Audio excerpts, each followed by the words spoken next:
Hello, welcome to Meet the Thriller Author, a podcast that features interviews with authors of mysteries, thrillers, and suspense novels. My name is Alan Peterson, and I am your host.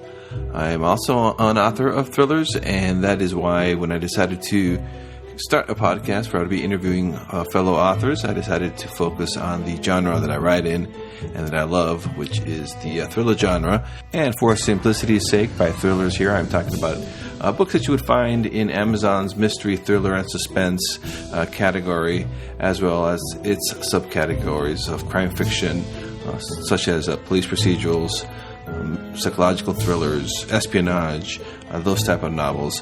These are the authors that you'll be meeting during this podcast. Okay, so with that out of the way, stay tuned for the latest episode of Meet the Thriller Author.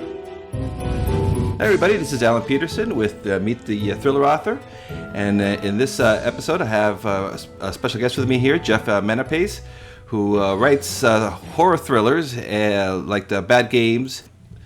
I've been reading it, and it's very scary. Jeff, are you there, Jeff? Yeah, I'm here. That's pretty cool, man. Jeff, thanks for coming on the show. For our listeners who haven't heard about you or have read your books before, can you tell us a little bit about yourself, please?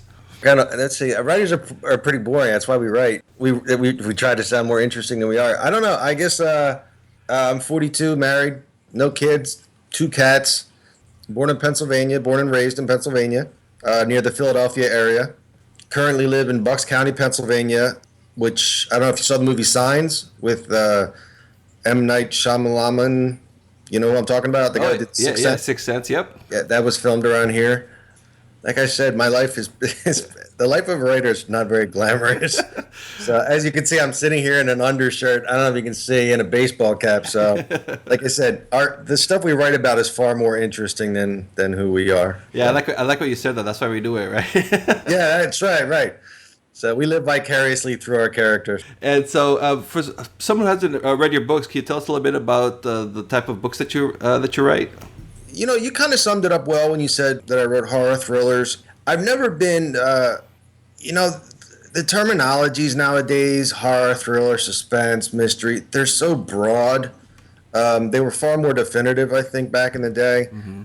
It's tough to, now it's, a thriller. Horror can encompass a lot. I was always of the belief that horror was more of like the supernatural, the paranormal, monsters, vampires, demons, all that stuff. And whereas thriller, it could be very dark, but as long as it didn't cross that into that supernatural line, it was still a thriller. But then you've got those gray areas like, my favorite film, The Texas Chainsaw Massacre. Nothing supernatural there, but most people would say that's a horror film, right? Oh yeah. One of my favorites as well. Yeah, so, I don't know. But I tend to like to write. I like to think of myself as a guy that writes about things that I believe that could happen and that are scary.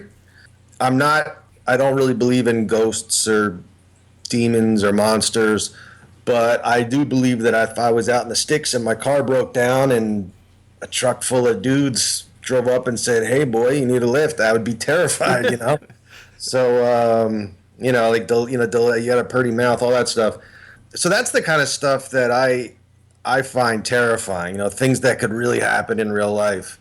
And that's what I try to write about. I try to write really real characters that experience horrific situations that could occur in everyday life, Yeah, I just started reading your book, and then you remind me of Blake Crouch, like his some of his standalones, the evil that people do.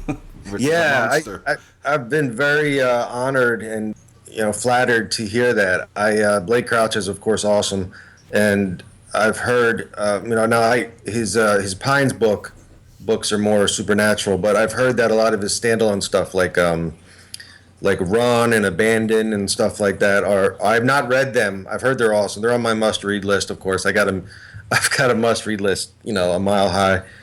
But yeah, I've heard that, and I was very flattered. Checking out on your website, you said that Bad Games has been optioned for a film. Yeah, all 3 of them actually. Because the Bad Games, there's Bad Games, Vengeful Games, and Hellbent. It's a trilogy. Didn't start out that way, but ended up being 3 books, and I got lucky. I was a producer, a guy who did some of the Halloween films.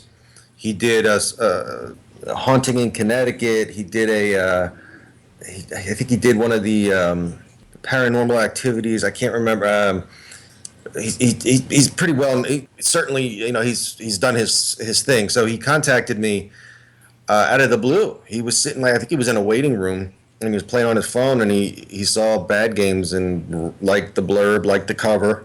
There's a hint right there how important a good cover is, and read the blurb and started reading it, and then he contacted me the next day and said, "These would make great films. Would you be interested?" So, Oh, that's awesome. Yeah. That's some resume that he has. All those movies that you mentioned. yeah, I was, because at first I've been contacted by people before, and a lot of times it's a guy who just got out of film school. He's startup stuff, which of course I always say, yeah, go crazy. I don't, it's fine, but when this guy contacted me, of course, I was apprehensive. Like, all right, well, yeah, let me get back to you before I sign anything. I looked him up, and it seems like he was legit. So, he sent over the contracts, and we optioned all three, and now we're just crossing our fingers, hoping that somebody wants to dump a lot of money into it and make them into movies. Oh, yeah, that's cool, man. And you mentioned your covers. Yeah, they are awesome.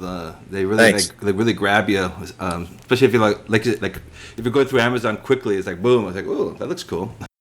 Yeah, I have who himself is an amazing writer, a guy named Keelan Patrick Burke. I don't know if you've ever heard of him. Mm-mm. He is a fantastic. He's a multiple Bram Stoker Award winner. Awesome horror writer, and he also happens to do covers. And out of the blue, I read one of his books that I really liked called Kin, and asked him, and then I said, "Who did your cover, by the way?" And he said, "I did." And so, you want to do mine? And and he did. He's a good cover designer. Why are you writing thrillers and horror thrillers? Is that a genre that you liked before you started to write?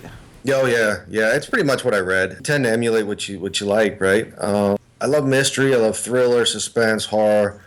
When it comes to reading and film, I love psychological stuff. I get really into a lot of the even though my books have violence in them, I never try to get gratuitous with it. I like to imply it, but I've never been I don't like the gore, the over the top. I mean, it's fun. Mm-hmm. I mean, if those are your expectations going in, but I like the more of the psychological effect, and the kind of stuff like, sometimes, if you ever read a book and you can't stop thinking about it days after, or, stuff like that. So that's usually the angle I always try to go for. And therefore, what I've read, what I try to emulate, Yeah, well, that's like you mentioned the Texas Chainsaw Massacre, the original version. I mean, it's got some gory parts, but really it's not that gory. It's just scary as hell. Like when he's running around with a chainsaw, that's what scares you more than anything. It's so funny you say that. I've probably said that I lost count how many times I've said that to people. Because right away people hear the title and they think of Leatherface and they think, oh, it's gross and blah, blah, blah. I said, watch the movie. It's terrifying, but there's practically zero blood and gore in that film. Yeah. I mean, that's a great example of a film that's so terrifying that you think you saw it, but you didn't, because it's so heavily implied and it's so well done, and Yeah. And so how long have you been writing? My whole life. I can remember being a little kid and always writing stories, and I used to like to draw a lot. I always write little captions or stories to go with my drawings. I only got really into it as far as trying to make sense of them, I guess, when I got into middle school, high school. That's when I started, getting more serious about it. Never thought I'd be able to make a living doing it, but, I've been writing my whole life. And how many books do you have published out now? I have 6 novels done that are out there, and then a whole bunch of short stuff. The short stuff, most of it is available in a collection I have called Warped. Some of it's old, some of it's... I've still got some new stuff out there I'm still trying to get it all together into one collection, but, right now 6 novels, and... lots more to come. Oh, and you said that the bad games and vengeful games, is that the same characters in those three novels? Oh yeah. When I first decided I wanted to be a writer, I was very lucky. I was able to find an agent, and I sent him Bad Games, which at the time was not called Bad Games. It went through a lot of titles. Originally, it was called, I think it was Malevolent, and I sent it to him, and he got back to me and said he loved it, and wanted to take me on board. So I was over the moon because it's not easy getting an agent, and he asked for a sequel, and I'd had a sequel in mind. Wasn't really sure if I was going to do it or not. So I wrote the sequel while we were still waiting because he said a sequel, obviously 2 books would work better at pitching it to a potential publisher. And I finished with the second one, and by that time he said, "You think you can write a third?" And by that time I was done. I'm like, no, they're all dead. Everyone's done. Forget it. It's over. And I eventually became an indie. We parted ways on good terms. He was a good guy, but things just didn't work, and I ended up going the indie route. And people really liked Bad Games, did really well, and people liked Vengeful Games. And by then I thought, all right, well now I got to write a third one. And I had no idea what I was going to do. No idea. But I finally did it. But and when the third one was done, I said that is it. And there's no freaking way. Now I have been flirting with the idea of doing a fourth one. Oh, close. The readers will be happy to hear that. Yeah, I don't know. I have ideas right now. I'm playing around with ideas. Nothing definitive yet, but there's a good possibility. So where do you get your ideas from? I don't know. I've always been a weird kid. I've always had a very, very vivid imagination. I tend to look at things and envision. Some people might see like a guy just crossing the road, and my mind flashes on the guy crossing the road, and then suddenly a car screeches by and yanks him into the car, and the car drives away and then dumps his body down the street. And I don't know. My mind's constantly going. It's why I don't sleep well. A lot of it was best said, I think, in Stephen King's book on writing. I don't know if you ever read it. Yeah, it's a great book. Oh my gosh, it's brilliant. It's not only the first half is great. It's like a curriculum vitae of his life, which is a very amusing read. And then the second half, he talks about his opinion on what you should and shouldn't do. And it's, even if you're not a writer, I recommend everyone read it. But he says he gets a lot of his ideas from what he calls what if situations. Mm-hmm. Which I think is a great.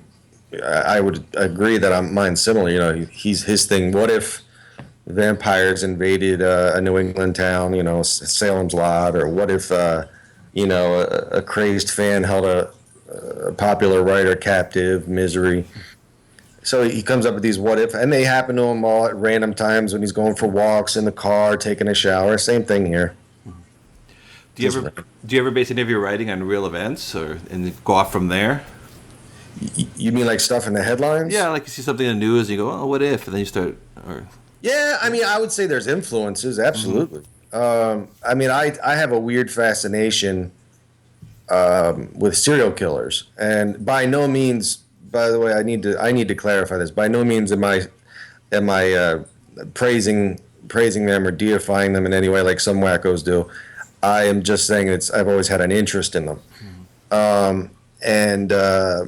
So needless to say, researching them historically, what they do, I use a lot of that in my stuff. And like you said, current events, it influenced. I actually wrote a book that I ended up not publishing because it involved school shootings. Mm. And I just, with what was going on at the time, I just figured it's far too sensitive a subject. So yeah, you think you'll ever revisit that one again, or is that pretty? Well, leave it alone? it was probably for the best because I did actually go back and reread it, and it was pretty bad. So That makes it easier to move on. yeah, it was a blessing in disguise. Yeah, so I'm pretty glad I didn't put that out. So. So what is it? Are any of your real life any part of you is make it to your characters in your books? Oh yeah, definitely. I mean, I would wager. Gosh, I mean, every writer, I think they almost it's unavoidable. You inject yourself into at least one character or another in your writing. How can you not? Whether it's in your dialogue or the decision making, but I don't deliberately do. I mean, like I said, I think it's something that, I mean, could inadvertently happen. Um, I mean, I know a lot of times when I think of like, how couples interact or how people talk to one another, like two buddies would talk, I try to reflect on how I would talk to my buddies, like if we're at a bar having a beer or whatever. Or actually, one of the complaints, if I could go back and make changes to the first Bad Games book, one of the complaints I had was that the couple, Amy and Patrick, were far too affectionate. And I must have like at least 500 reviews of people saying good book, but I couldn't stand the two main characters' affection for one another. And you know, and it was funny though because at the time I was writing it, and I think about it now the way I am with my wife, and we're like that with each other, and don't get me wrong, I mean we drive each other nuts just as much, but you know. I never call her name's Kelly. I never call her Kelly. I call her honey or baby or sweetie or whatever. And if I do call her Kelly, she looks at me fun. It's like when your parents use your full name. Yeah. Jeffrey. And it's like, well, what'd I do? So I try to, the flirty way you sometimes talk to your mate, and I tried to dump that into the book, and I think it was a good example of how real life sometimes doesn't work on the written page as well. Yeah. So I would have, if I ever have the chance to go back and do like a second edition, I think I would. Kelly and I call it like the schmoopiness. Yeah, Seinfeld. Seinfeld, yeah. Right? Schmoopy. I think I would clean up the schmoopiness a little bit. Yeah. So, what are some of the challenges when you're writing? Like when you start writing the writing process?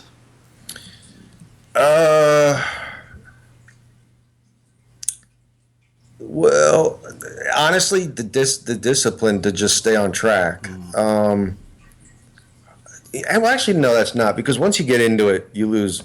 The world goes away, and you're really into it. The challenge is, you know what it is? It's keeping your regular life in order. I can't speak for all writers, but I would imagine a lot of them are pretty eccentric, and I'm no exception.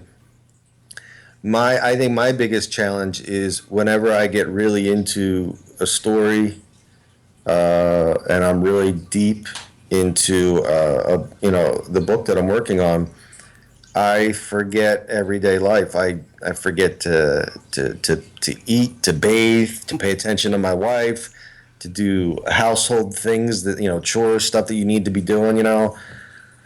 I think that's the biggest challenge. I mean, if it was up to me, I would lock myself in a room and not come out until the book was done. Yeah. So that's the biggest challenge. I mean, of course, there's other like technical things. When you get writer's block and you come up with like find plot holes, or you're stuck on what the character should do next. I mean, those are all part of the writing process. But as far as the challenge of beginning or working on a project, I would say it's keeping a balance of your job and your life in order. And when you write, where do you usually do it? In my office, I have a little. I have a room upstairs where it's my domain. I get in there and shut the door, and then just go to work. Try to keep it quiet, Yeah. And do you use Word or a writing software? I use Word. Okay. Yeah. Yeah. And so, what's your writing process like then? Are you do you plot a lot, or you just kind of just go for it? No, I'm not really big into plotting. I'm more of I'm definitely a note scratcher. If you went into my office right now, it would look like like a bomb went off. I mean, there's just papers with no, and again, no one, even the best detectives probably wouldn't be able to piece anything together. I mean, it's only chicken scratch that I can make. I'm constantly, like I said, I don't sleep very well. So 2 a.m. I'll think, oh, this should happen, and I'll reach over and grab my phone and I'll send a text to my email of a note that I want to add to the story. I tend to once again, you remember on writing Stephen King's book, and he said something great where he said he looks at the story as an artifact that you get out of the ground, and you bring it up too fast, you lose a lot of pieces of it. But if you do it slowly, meaning like you just kind of you start slowly and you develop a rapport with the characters. You take it day to day, and it's been my experience that works good for me too. And the analogy I use is the tried and true of taking it tree by tree. Because I find that if I think of the whole forest, like when I look at past books I've done, and I flip through 400-page books, and I'm thinking, how the hell did I do this? Oh Jesus, I'll never do this, be able to do this again. And because you tend to forget like all the painstaking chapter after chapter that went into that. Now you just look at the finished product, and so no book has ever ended or began the way I always intended it to. I mean, I'll try to write outlines or ideas, but usually something ends up changing. So I tend to write, I guess, from the hip would be the best explanation. I have a general idea of where I want it to go. Sometimes it kind of goes in that direction, but more often not, it kind of detours. And so, what gets you to put in the time to write? Is it the discipline? Yeah. It's not a difficult job because I love it so much. If I hated it, it would be, it would be hard. But there are still days when you're just, the last thing you want to do is write, because those tend to be the days when you're just not feeling it or you're blocked. And I think the most important, the most important aspect, and I'm still guilty of not following this rule, but is to just develop a routine and structure and just stick to it. Even if you're just having one of those days where you feel like you couldn't even spell your name, sit your butt down and just, even if the writing is just god awful, you can always go back and edit it. And it's especially tough nowadays because you got like all these distractions. You got friggin' social media, and you got Netflix, and you got your Xbox, and I got two crazy cats always running around, and again, like I said, right at the click of your fingertips, I could just go, oh, what's going on Facebook, or oh, let's see if I got any more email, or Yeah. So it's tough, man. It requires a lot of that discipline, Do you try to shut off your internet and stuff when you're writing? Yeah, yeah, absolutely. I mean, I turn off my phone. I'll shut my door, my office door, which usually works. But like I said, I have two cats and they're nuts. They're very cool cats. They love to be with me, and they want to both sit on my lap when I work. And I don't know if you like cats or if you've ever had one, but the whole sitting on your lap while you're trying to work thing doesn't work because they want to help you. Yeah. So I end up booting them out and shutting the door, and so yeah, it's tough, man. It's like you just gotta just get up. In a perfect world, I would wake up, go downstairs, put on a pot of coffee, go back upstairs, and get my targeted number of words. I always shoot for anywhere between 2,000 to 4,000 words a day. I'm a slow writer. I'm not a fast writer. And then once that's done, then go and do the marketing stuff and whatever. But it doesn't always happen. But that's what I shoot for. And how many? You say you put out like one book a year, or? No, I try not to. I'm slow. I don't know. I mean, if there was one thing I could change about myself, I wish I was more prolific. I wish I was a faster writer. I'm not a fast writer. I see some of these guys who are cranking out a book every 2 to 3 months. Yes. I don't know how the hell they do it. I don't know. I don't know how they do it. I mean, like, and I'm talking about good books. I mean, obviously you can crank out a book if every couple of months if it sucks.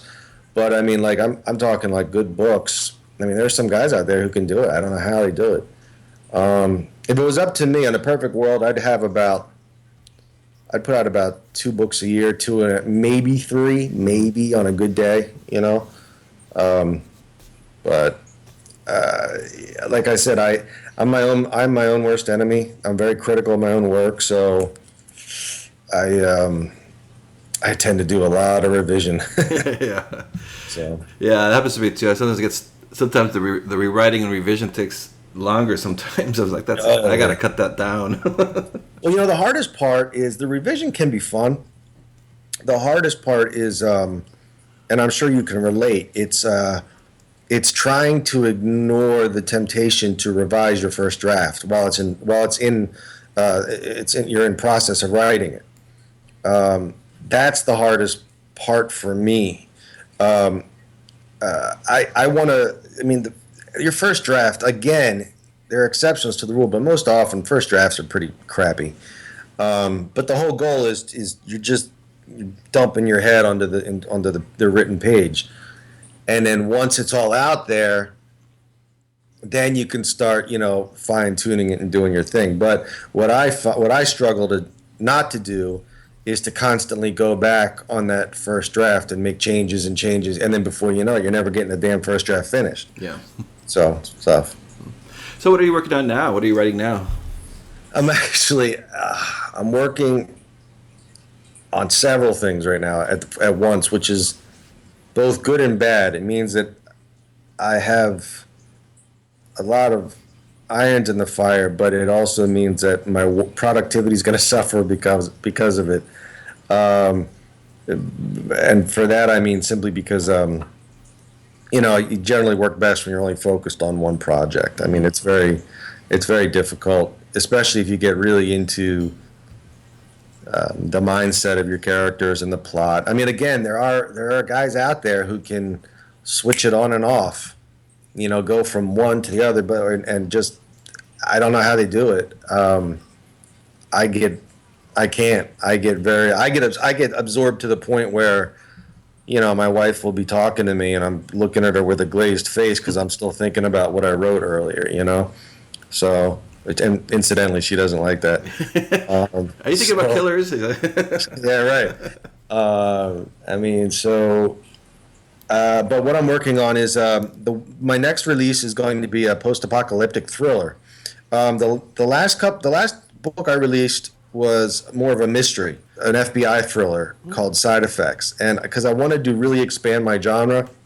I think as any creative person, whether you're an artist or a musician or a painter, sculptor, writer, you're always looking to just expand and try new genres and try new things. And I was getting a little annoyed because I was getting lumped in with a lot of like ultra horror stuff, and I don't consider my stuff hardcore horror. I think of it as thrillers that are just a little on the dark side. So I wanted to write something that was still a little creepy, but a bit more mainstream. So I started trying to get more into the mystery thriller, and then I wanted to try something else. So the next book I'm finishing up now is a post-apocalyptic thriller. And I'm actually co-authoring with my sister. She's a librarian at the Free Library in Philadelphia, and she's a really good writer. So we're working on that one together. And then after that, I've got two or three others that are in maybe about each one is about 5 chapters deep, and those are more back to my bad games roots. Bad stuff happening to good people. Do you try to focus, like if you're writing one on one day, or just focus on that one? That's a good question. I don't know. You figure it out. I really should focus. You know what I tend to do? I tend to pick one that has priority over the others. I was kind of pleased. The one I just mentioned, the mystery one, the thriller, the FBI thriller. It received initially. It received lukewarm reviews and from my fan base, and I think it was simply because it was different than that tends to happen. It's like when J.K. Rowling wrote something that wasn't Harry Potter, people were no, give us Harry Potter. Yeah. And people say, oh yeah, it was good, but it wasn't as exciting as Bad Games, or it wasn't as dark as Wildlife, or it wasn't as, and I get that, but it sells pretty well. So I really like the character, so I'm actually working on a sequel to that. Yeah, your Amazon reviews are really good on it. I just took a look. Yeah, I mean, people are digging it. They're like, I mean, it's nice because they say it's a good read. I don't think it's what people are expecting. Like I said, if you go from Bad Games or Wildlife or Hair of the Bitch or whatever, which are dark books, going like, that was cool, blah blah blah. Well, what's this new one? Side Effects. You're probably gonna be disappointed a little because it's a completely different kind of book. So it's one like the Bad Games, those kind of books you read with like a shot of whiskey, whereas the Side Effects you read with maybe like a cup of tea. Yeah, there you go. That's a good description. Yeah. So yeah, working on a lot of things right now. And do you still find time to read, or are you too busy now to? Yes and yes. I do try. What I actually do is, obviously I love to read. A lot of times, unfortunately, my work prevents me from reading as much as I'd like. What I do a lot of times when I'm really into something that like really in the middle of a piece of work, I like to reread favorites of mine because I tend to be very superstitious. And I always worry that if I pick up a new book and it stinks, that somehow it's going to rub off on me and it's going to make my work stink. And by the way, when I say something stinks, I'm certainly no critic. It's just my opinion. If I personally did not care for it, I worry that somehow it's going to be stuck in my mind and then somehow it's going to affect my writing. So a lot of times when I'm in the middle of working on something, I don't really want to be distracted. So I'll pick up one of my favorites, and I'll just reread my favorite parts, and just really appreciate the writing. Mm-hmm. Yeah, that was a good motivator. I do the same thing. Like Silence of the Lambs is one I just gonna mention. Yeah, that's amazing. That has so many. There are whole lines in that book that I have memorized that are just genius. I mean, that's one that I'm constantly picking up and rereading. Yeah. So how are you active with are you on social media? You're on Facebook and Twitter and all that stuff? Yeah.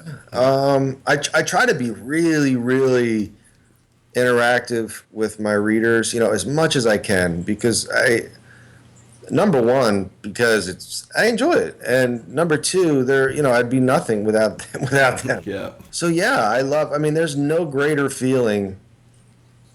I mean, it's nice to be recognized by your peers, but it's just such a lovely feeling, waking up to like emails, people saying, oh, I just finished, hey, Mr. So-and-so, I just read your book and finished Bad Games, and oh man, I was up till 4 a.m. finishing it, and it was it. I mean, those just make your day, and that's who I write for. I mean, do I want to be like, a rich writer somewhere living out on my own island? Yeah, of course. Who wouldn't? But more than that, I want to write stuff where just people really enjoy it and have a good time. I'm not looking to be Mr. Fancy Pants and have a thesaurus on my lap and write all these crazy words. I want to tell a good story. Yeah, for the listeners, I'll have links to your website, jeffmenapace.com, and your Twitter and everything on there, so they can go check it out. Yeah, I have a Facebook page. I have a personal page, and then I have the fan page. I'm pretty good about it. If you send me messages on my fan page, I'm pretty good about getting back to you, in a day or so. My website, jeffmenapace.com, which has a submission form where I can contact you there, or info@jeffmenapace.com. That's the email. You can contact me on there, which a lot of people do. Contact me through Twitter, which I'm pretty good at getting back. I have someone who handles most of my Twitter stuff, but I'm pretty, like, whenever a direct message comes to me, I'm pretty good at handling those. So usually you can usually find me one way or the other. I see you have a Goodreads on your website. You're active on Goodreads? I'm not as active on Goodreads as I probably should be. I kind of forget about it sometimes. Every blue moon, I'll click on it, and actually, it's funny you say that. I just clicked on it the other day by accident, and I think I was typing in Google, and Goodreads popped up instead. And someone had written a review for Hair of the Bitch, and it was a really cool review. It had like images and what do they call them? GIFs, GIFs, and pictures, and all this. It was like the coolest review I've ever seen. It was like a movie. I gotta stop by there. I sometimes I don't like visiting it because it's very review dominated, and I try not to read a lot of my reviews because they can be very depressing if you get bad ones. And I tend not to. Like I said, Goodreads is very review dominated. So, but yeah, I do go there as well. Yeah, I'm kind of the same way with Goodreads. I kind of just leave that for the readers because, it can be scary in there with all the reviews and stuff. and people tend to be a little rougher there. I've found, and yeah, I don't want to tick them off. So oh no, I never reply. I mean, that's rule number one. You never reply. But at the same time, I am human, and I don't like to hear people say like, this is a piece of shit. And so I'm like, oh, thanks. All right. Well, is there anything else you want to say to our listeners before I let you go? Buy my stuff. Buy my stuff. Buy my stuff. No, I just hopefully I answered your questions and I was informative enough. Like I said, I'm a writer, so I'm not the most interesting guy in the world. But I just, my ultimate goal, I say this at the end of my books, I always print the same thing. I said, my job is to entertain. I want a book you can take on a plane with you, take to the beach, in the doctor's office, in the waiting room. I want to entertain you, and I really, really hope that I do that. And always feel free to, if you have nice things to say, please feel free to reach out and contact me, and I'll do my best to get back to you. And I love you guys and gals, and without you, I wouldn't be able to do what I love for a living. So that's it. Thank you for listening to this episode of Meet the Thriller Author. You can learn more about this podcast and about future interviews over at the website at www.thrillingreads.com/podcast. And if you haven't done so yet, I'd like to invite you to subscribe to this podcast on iTunes. You can do it on Stitcher, or you can do it by email over at the website. I'd also like to invite you to join the mailing lists so you never miss an episode. And I'd also like to invite you to visit my author page at Facebook, Alan Peterson Books, and also my website, alanpeterson.com.